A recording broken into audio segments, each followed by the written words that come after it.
Buonasera a tutti, benvenuti all'Ippodromo del Savio di Cesena, prossimi al via i partecipanti alla prima corsa di questo sabato 30 agosto, la 26esima riunione di corse del 2025. Si comincia con una prova riservata agli allievi guidatori, in salchi a cavalli di 5-6 anni.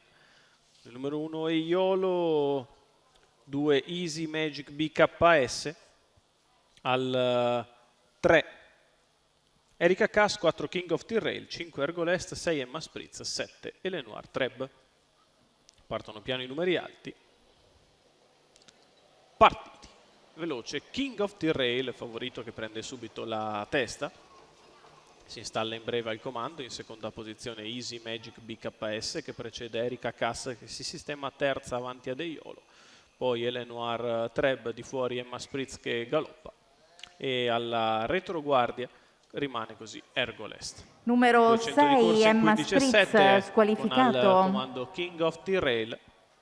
Seconda posizione per Easy Magic BKS, la terza per Erika Cass che precede Eiolo, Elenoir Treb e Ergolest. 400 in 31,8, si va sulla curva di sinistra con il battistrada guidato da Salvatore Ciotola saldamente al comando. 500 metri passati in questo istante, il ritmo si mantiene decisamente blando. Con King of Tyrrell che prosegue in vantaggio, viene il passaggio davanti alle tribune, si viaggia sul piede dell'1,21 al chilometro.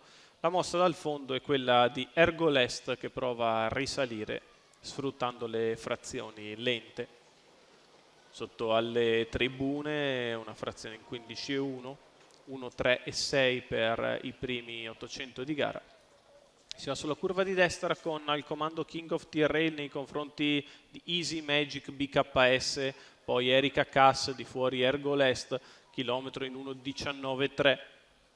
King of Tyrrell sempre in vantaggio nei confronti di Easy Magic, poi Erika Cass di fuori Ergolest, poi Eiolo e quindi Elenoir Treb. Quando siamo a 400 dalla conclusione, King of Tyrrell che accelera in progressione, 14,3, la retta opposta alle tribune.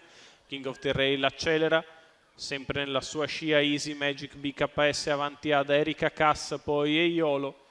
La piegata in 14,7, la retta d'arrivo per King of Tyrrell che è in chiaro vantaggio, prova ad infilarsi di dentro Easy Magic BKS, King of Tyrrell però è in netto vantaggio. King of Tyrrell nel finale viene a vincere su Easy Magic BKS, mentre per il terzo Eiolo appariglia completamente Erika Cass. King of Tyrrell facile al successo, Salvatore Ciotola per Sabina Breccia e Nicolò Venturi, colori di Andrea Farrugio, tutto semplice per il figlio di Cash and Go che conferma la buona forma, trova una corsa decisamente alla portata, vince da netto favorito King of Tyrrell, Salvatore Ciotola.